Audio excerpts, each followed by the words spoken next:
When a small town in the middle of nowhere starts to slowly flood, Morgan Freeman and his henchmen see this as the perfect opportunity for a heist.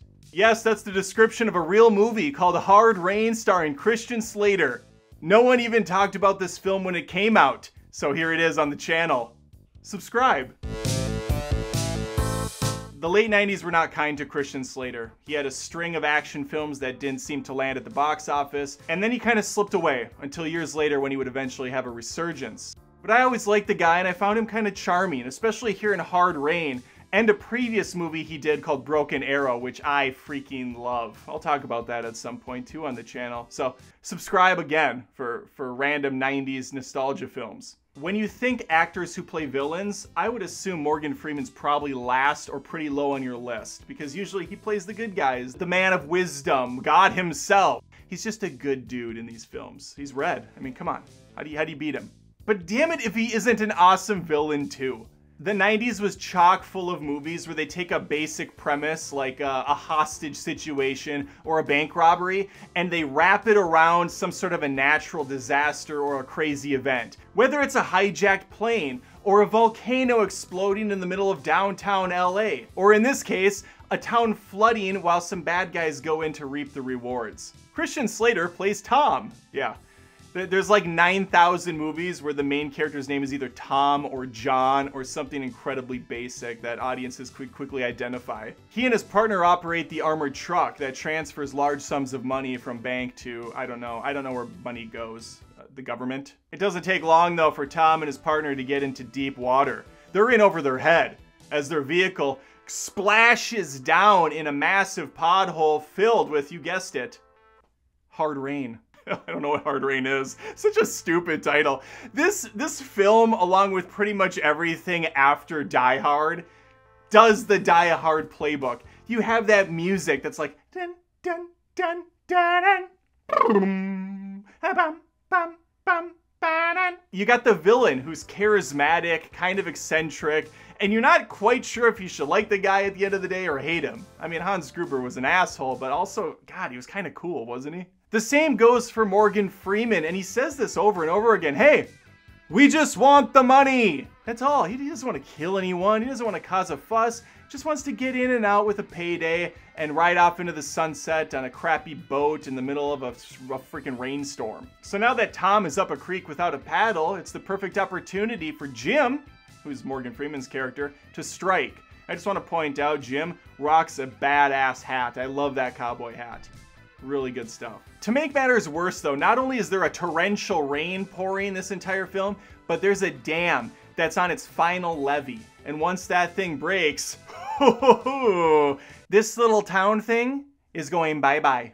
Film also has Cousin Eddie in it, Randy Quaid, who is the sheriff, but not. There's politics, it's complicated. I think he was voted out, but he's still doing his part as a man of the law and a man of the people to get people to safety, keep this town afloat as long as possible.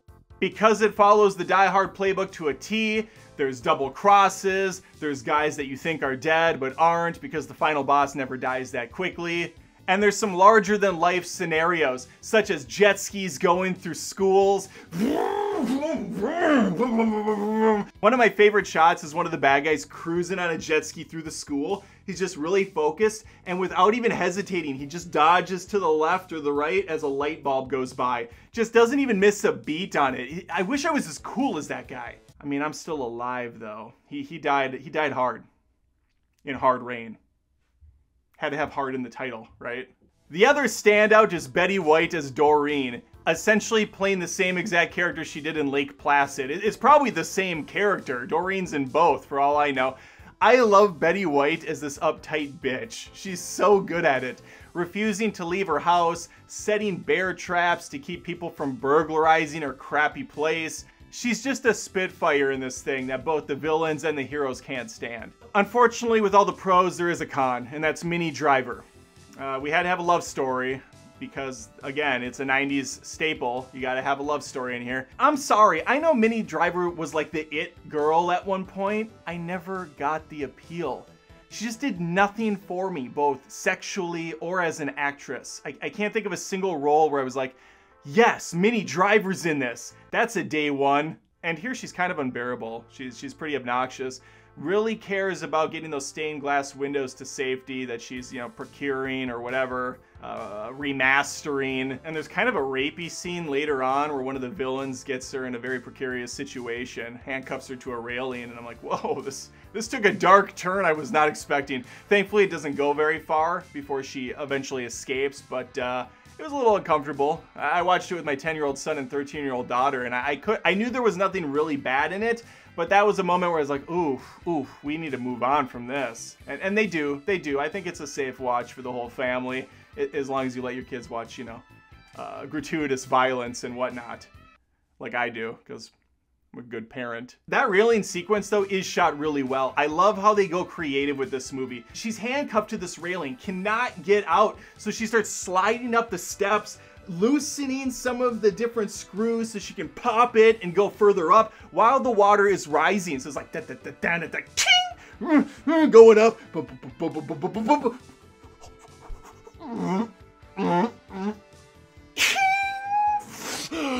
That's good cinema. We got some cool deaths in here too, featuring a guy getting shocked to death, plus the finale as a boat drives up the side of a roof and the motor detaches, hitting our villain right in the face. Not the one you expect either, because, you got that twist. You always got that twist villain. One completely insane moment I have to point out, though, is when Christian Slater's character is inside of a cell. The cops left him there. The place starts to flood, and I'm like, oh no, how's he gonna get out of this one? And he swims, he tries to pop the light out of the ceiling, and just when you think he's gonna die, Minnie Driver's there and pulls him out. Somehow she knew there was a way to get into that cell from the rooftop access. Does that even exist? Do prisons have rooftop hatches that you pop out? And how did she know this? It was so crazy. But whatever, we move on. If you haven't seen Hard Rain, I recommend it. It's a nice, easy watch. It's probably around an hour and a half, hour 45 mark. Definitely not longer than that. You're in and out. Do it on a Sunday night when it's raining. Really get the effect, really get that surround going on. It's mostly practical effects. You have some modeling going on, you can tell, but it's not insulting by any means. They did a good job with what they had. Clearly some budget and some time and energy was put into this film, and I appreciate it all these years later. All these years, Slater. I unironically like Hard Rain. Is it great? No, not in the slightest, but it's not bad either. It's very much a copycat Die Hard, but done pretty damn well. There's some quotable lines in there, likable characters, ridiculous situations, larger than life action, explosions, and of course, we got that Hard Rain. If you've seen Hard Rain and you've just been waiting for anyone to talk about this movie, well, here it is. I'm your person. And I talk about other movies quite often, actually, on this channel. So maybe think about joining me at Adam Does Movies. You can subscribe, become a member if you want. And yeah, you'll hear me talk about random movies that aren't even trending or popular because I just like to talk about films. So I'd love to have you stick around. No, I unfortunately don't own a copy of Hard Rain. What are you gonna do about it, right? Bye. Betty White, what a treasure, huh? Subscribe for Betty White. Become a Patreon for Betty White at patreon.com/AdamDoesMovies. Become a YouTube Join member for Betty. R.I.P. I think she passed away recently. That really sucks. I was rooting for her. I was rooting for the crocodile. It's a line from Lake Placid. I should talk about Lake Placid. She's great in that. That movie's fun. That's a fun movie. God, I miss the 90s, man. Just all around before this world turned into a flaming pile of dog shit.